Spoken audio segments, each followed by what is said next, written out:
Ano sa Hapon ng is this my car? Is this my car? Ano sa Hapon yan? Oo, tukoto.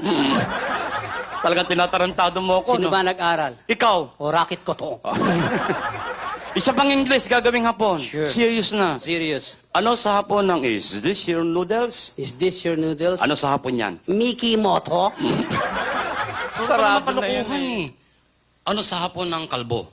Bemboroko. Artista yun eh. Sa tatong inihalo sa Tagalog yun. Sa mga hayop naman tayo. Sa hayo. Ano ang baboy sa Hapon? Baboy? Yan. Kamukha mo. Sige, tumawa kayo. Tataba din kayo, kala niyo. Anong baboy sa Hapon? Kamukha mo. Gwapo. O, kamukha ko. Buiset!